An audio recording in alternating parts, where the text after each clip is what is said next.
وَلِلَّهِ عَلَى النَّاسِ حِجُّ الْبَيْتِ مَنِ اسْتَطَاعَ إِلَيْهِ سَبِيلًا۔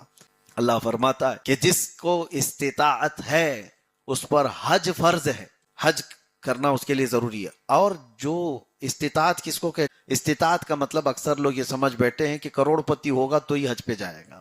حج پر جا کر آنے تک کے پیسے ہیں تمہارے پاس، اور گھر بھی چل سکتا ہے، راشن پانی سب ہے، اتنی اماؤنٹ جس کے پاس ہے اس پر حج فرض ہو گیا۔ چلیں حج کے زمانے میں حساب بھی کر لیتے ہیں۔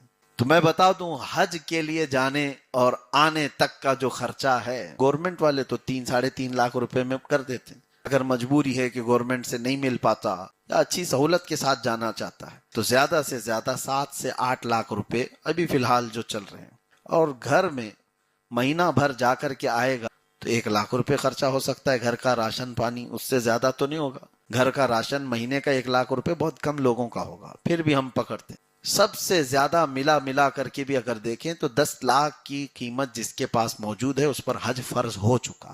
زکوٰۃ کی طرح مسئلہ نہیں ہے اس میں کہ سال گزرنا ہے۔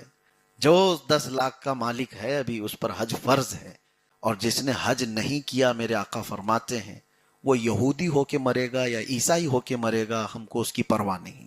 رسول پاک صلی اللہ علیہ وسلم نے یہ وعید بیان فرمائی، اور بعض حدیثوں میں یہ بھی ملتا ہے کہ جب حج فرض ہونے کے بعد نہ کر کے دنیا سے چلا گیا تو جیسی وہ مرتا ہے اس کی پیشانی پر کافر لکھا رہتا ہے۔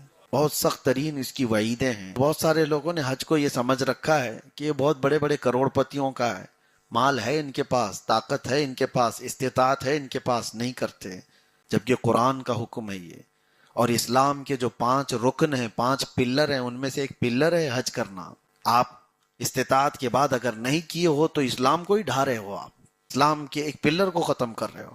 تو اس پہ سیریس رہیں ہمیشہ۔ اکثر میں اس بات کو کہا کرتا ہوں، جو ہمارے یہاں ایک کانسیپٹ بنا ہوا ہے سب چیزوں سے فارغ ہونا چاہیے تبھی حج فرض ہے۔ تم کبھی فارغ ہو ہی نہیں سکتے۔ دنیا کبھی فارغ کرتی ہے؟ موت تک کوئی بندہ فارغ نہیں ہوتا یہاں پر۔